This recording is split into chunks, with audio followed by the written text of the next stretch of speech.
Well, good afternoon everyone. Welcome to a new Canary Islands and Tenerife news update. A few things I want to run through, including the big floods over in Lanzarote, but some important stuff over in Tenerife as well regarding Easter holidays, hotel strikes, a little bit more of those clickbait fake news articles going on, and also general concerns about more tourist go home protests. I've seen more articles again and a few people asking me in the office about it as well. So I want to run through a few things, the latest news, including as well the weather, the all-important weather coming up for Easter as well, those Easter holidays. So I'm in Los Cristianos just now. If you're new to the channel, I am Andrew. I do live here in Tenerife. Have done for the last 10 years. If you're returning, a big welcome back.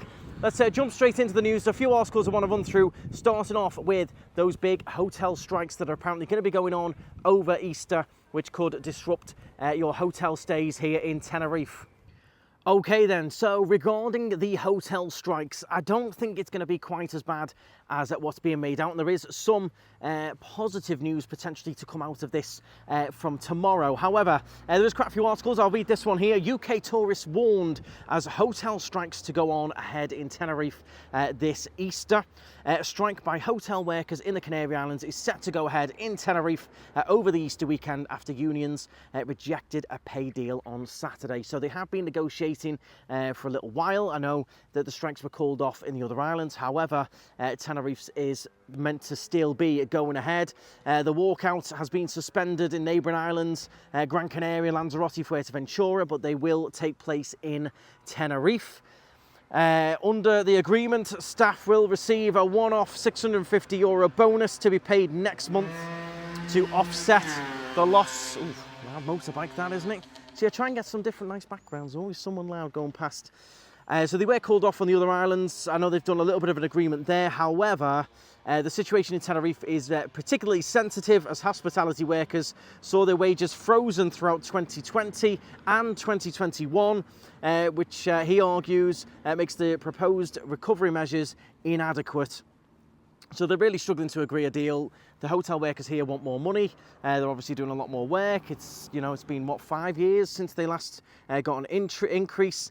And now the only positive bit of news to come out of it is there is a big meeting between the unions and employers scheduled for today, where they will hopefully agree a new deal today, tomorrow, and call off the strike action.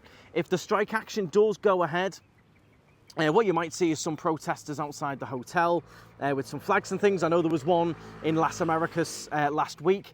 There was a group of about 15 people outside the Park Santiago 3 hotel.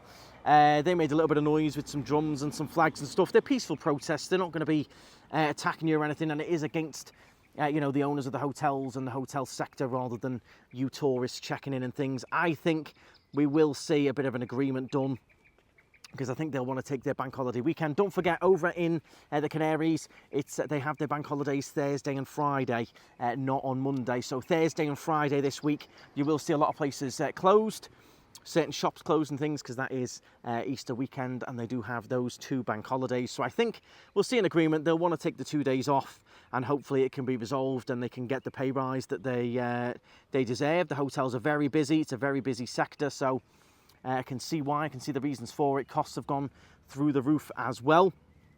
So that's just to touch on that. You could expect a few little things outside the hotels, but I personally don't think it will go ahead. I think we'll get an agreement before then, but if it doesn't, obviously I'll keep you up to date, but I don't think it's going to particularly disrupt your stay over in Tenerife or be enough to make you want to cancel or anything like that. Now, the next thing I want to run through, again, is just regarding all of the tourist go home protests. I had a lovely gentleman come in the office today, rent a car, and he said, oh, what is it? What have I been reading this morning about Malta taking over from Tenerife now because of all of the tourist go home protests? Apparently everyone's picking Malta. I'm like, really? First I've heard, because the island is mad busy. Tenerife is extremely vibrant at the moment. I know this weather is probably not suggesting so, but it is very busy, very vibrant. Everyone is having a great time.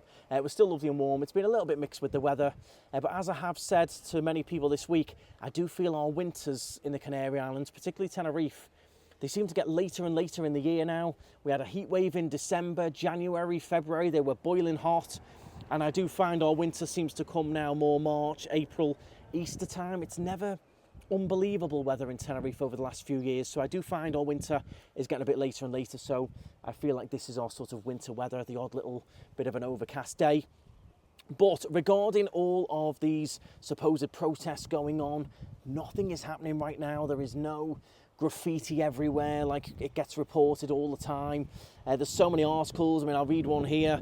A huge £4 billion boost for the economy as Brits snub Tenerife and Mallorca due to protests and anti-tourism protests, even though there's nothing actually going on. British tourists are reportedly snubbing popular European destinations such as Tenerife and Mallorca and opting for staycation spots in the UK instead, which is great for the UK tourism. I do, of course, still love the UK. It is where I came from, after all. The switch among British tourists is likely to boost the UK tourism industry by £4 billion this spring. So a lot of people choosing to do little staycations instead, which is actually quite nice for the UK. But is it really...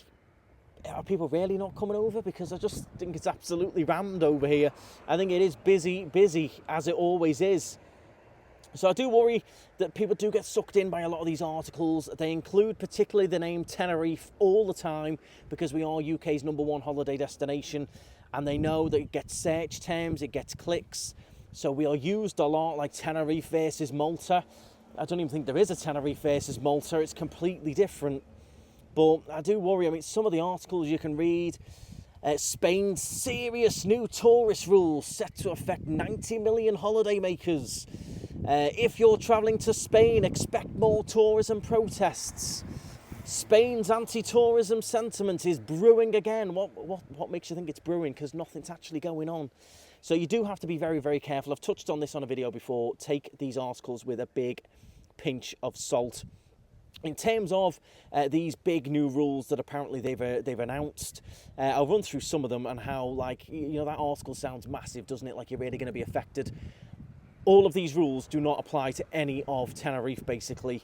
What travellers need to know before booking their Spanish getaway. The newly introduced regulations are designed to promote a more sustainable tourism model. Fair enough, that's what they've been protesting against. They want a more sustainable model.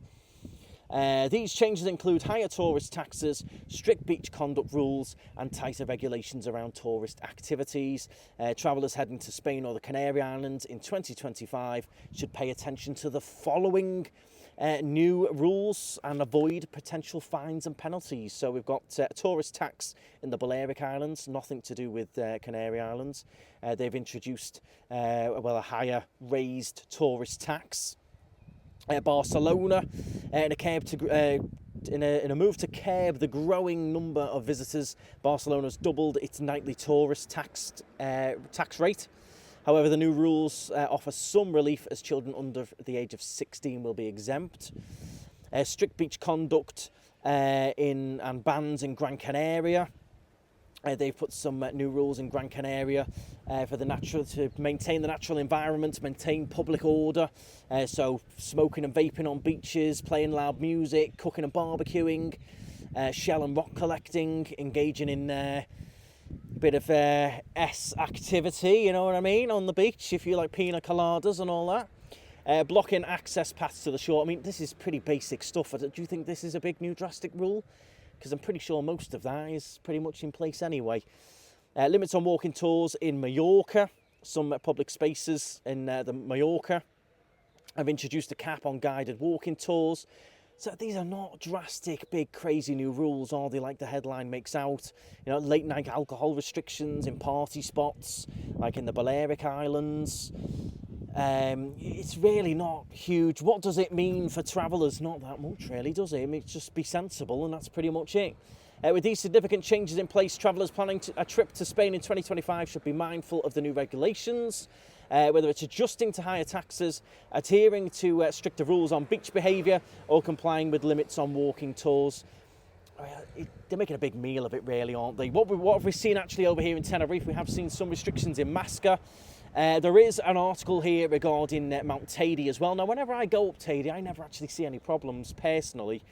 I love it up Mount Teide, love it up there. I've done it quite a few times, vlogged it quite a few times recently as well. Teide by night, brilliant excursion. I sent Lisa, the manager of the car rental, up on Teide by night this week. Loved it, didn't see any problems. But there There's a group that have warned visitors that they are harming Tenerife's Teide National Park by straying off trail and climbing over the protected terrain. So there's one group have raised, potential issue up Mount Teide, saying it's not sustainable, what's going on. But when I go up, I personally don't see any problems, but they're saying that they're seeing people going off doing different paths and trails that you shouldn't be doing, collecting rocks, which you definitely shouldn't be doing. And they've called for a little bit more protection up there. Do I think it's as bad as sometimes they make out? Busy days, you do have a lot of cars up there, so maybe restricting the number of cars. I personally just think would sort things right out up there is a few more wardens. Get a few more wardens up there. If you're seen collecting rocks and stuff, you get a fine. Word would soon spread. A few more wardens up there just to keep an eye on what's going on, making sure people aren't doing these trails and taking paths that they shouldn't be taking would suffice, in my opinion. But, there's calls to build car parks and bus tours and things. I don't think it's that drastic. People will say I'm biased because I own a rental car company, but I think that takes away a lot of the fun of exploring the island, a lot of the fun of exploring Teide. I think there's ways of doing it responsibly. Maybe charge a small fee per car to go up, or limit the number of cars up there at a certain time, or maybe once you go through, you have a time limit. You can't park there for hours on end. You've got to sort of move on after an hour, or there's ways of doing it. Certainly some wardens up there to stop people flying drones, doing paths they shouldn't be. Collecting rocks could certainly be a thing. Give some people some jobs up there, driving around, patrolling. They could have some nice eco bikes or, eco scooters or electric cars just to do a little bit of patrolling up there. But it's interesting, and that does tie in with the whole sustainable tourism thing. But again, if you're coming over at Easter, don't get too sucked in by the headlines of crazy protests. There might be some protests going on regarding the hotel pay, but I think they will get a resolution for that. In terms of tourists go home, I've not seen a single new thing regarding that. There was meant to be those cars a few weeks ago, got set on fire, still no really evidence of that. But other than that, there's nothing really going on, there's nothing new, but they love to report it, they love to get the clicks in. And if you are on your way over, just be sensible. Those new rules that are in place, if you're bending any of them rules, then you can expect to be fined anyway. A slightly higher tax in some places, not here in Tenerife, not in the Canaries. And, if you want to go do crazy things on the beach, then expect to be caught and found out. The other, of course, big news that you will have seen everywhere is the floods over in Lanzarote. I do feel quite sorry for them. A lot of businesses damaged, a lot of cars damaged, homes damaged. That has been declared a bit of a state of emergency over there as well. Getting it all sorted out, roads cleaned, a bit of relief as well. So hopefully everyone over there can recover quite quickly, because it is in those main areas as well where there are a lot of tourists, there is a lot of tourism. So hopefully they can recover. They had a ton of rain in a really short period of time, and that's what just caused tons of damage. I've seen loads of pictures, I'll pop some up on the screen. So hopefully everyone over in Lanzarote is all right and can recover quite quickly. I don't think anyone was hurt or anything, but it's the knock-on effect. Businesses, cars flooded and stuff. I certainly wouldn't like it if it was over here in Los Cristianos. So I hope Lanzarote can get back on its feet quite quickly. I'm sure it will do in those tourist areas, and people are still going on holiday, no problems at all. But it comes back to that same old, doesn't it, with the UK media really digging out and making things sound so dramatic. And sometimes I've used the headlines and they're like, oh, but you're doing clickbait as well. I'm like, yeah, but the point is to get you to watch the video and realise that everything you see, and a lot of it is clickbait or made to sound worse than it is. They need the clicks, they need the ad revenue, they need to use the keywords, Canary Islands, Tenerife, Barcelona, all of those key search terms that are going to help their articles get seen and read. But I will always jump on. If something important is going on, I'll jump on and I'll tell you straight what's going to happen. Hopefully those little protests regarding the hotels don't happen. If they do, you can expect to see a small group with some flags doing a bit of drumming and things and doing a peaceful protest. Or they're going to come after you with all the stuff you see about tourists and anti-tourism and all that. That ain't going to happen. You might see some peaceful protests about hotel pay. The same as you'd probably see a peaceful protest in the UK in certain areas over certain things. Nothing that dramatic, but I will always jump on if there's something important to let you know. But for now, that's pretty much it. Now, in terms of the weather, and I see you're all waiting for the weather, it isn't the best today. It's not the best tomorrow either. We've seen a real mix in the Canaries over the last month. Like I said, I feel our winter's getting later and later, and we do seem to get more of these sort of cloudy days and stormy bits going on. We haven't had any rain today, but it has been overcast. The good news is it's lovely and warm, so I am just in my shirt, shorts. It's lovely and warm, but we have had some of these overcast days. People are getting a little bit frustrated. I understand that, because everyone wants the sun, don't you? Even I live in here, I'm like, I want the sun back. Of course I do, with the blue skies. But it is technically our winter months, so we have to expect it a little bit. What I would say is try and plan ahead, have some plan Bs. Don't expect to come over and get a full week of pure blazing sunshine. Hopefully you do. Brilliant, fantastic, but have a bit of a plan B. If you get an overcast day like this, what are you going to be doing? What's your plan? Are you going to, you don't want to waste a day. You're going to go and rent a car, drive around. Are you going to jump on the bus? Are you going to go to the shopping centres? You're going to go bowling? What is your plan B? Try and have a little bit of an idea. If you get a day like today, what are you going to do? There's tons of ideas on the channel, tons of vlogs, tons of videos. And bear in mind, when days are like this in the Canaries, a lot of people do resort to the bars, the restaurants. They fill up very quickly. So if there's a particular restaurant you wanted to go to tonight, for example, the weather's a bit like this, ideally you're going to want to be making a reservation, because everyone's got the same idea. They've sat around a bit all day. They want to go out, enjoy a meal, and spend a bit of time out and about. But have a bit of a plan B. The good news is, from Wednesday onwards, the weather is definitely going to improve. We are going to get that sunshine back, a little bit mixed over the next couple of days. Don't forget, the weather can change very quickly. We're small islands, so a slight change of wind, a slight change of system can move all this cloud away, and we can get the sunshine back. It can change very, very quickly. So keep an eye on the apps. If you see it's going to be cloudy one day next week, it can very easily change. You can look the next day and it's already changed to a sunny day. So do bear that in mind. If you do want to hunt out the sun, the best way to do it is on the live cams. So all across the Canary Islands, on all the islands, just search for Canary Islands live cams, or Lanzarote live cams, Gran Canaria live cams, Tenerife live cams. Put it in Google. There's loads of sites come up, and it'll be all different areas with permanent live cameras that you can tune into anytime. See what the weather's like, see how busy the beach is, see how big the waves are. I might have a little look in a minute. You might be able to see it might even be sunny in the north, in which case you jump in the car, jump on the bus, go up to the north, go and spend the day in the sunshine. Tenerife live cams and Canary Islands live cams are your friend. You might find some sunshine, you'll see what's going on, you'll see if an area is raining or sunny. So do bear in mind, you can always try and find the sun round and about, and those live cams are a great way to do it.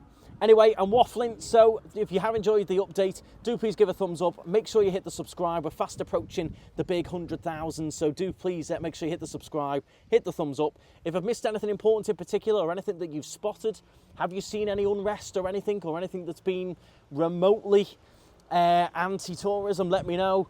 But we are very much pro-tourism for me, and we are buzzing at the moment, especially in Tenerife. The island is bouncing, so get yourself over if you're thinking about it. There are some deals to be had, and I will keep you up to date regarding those hotel protests. Hopefully they agree a deal and it's job done. But thank you all very much for watching, and stride on.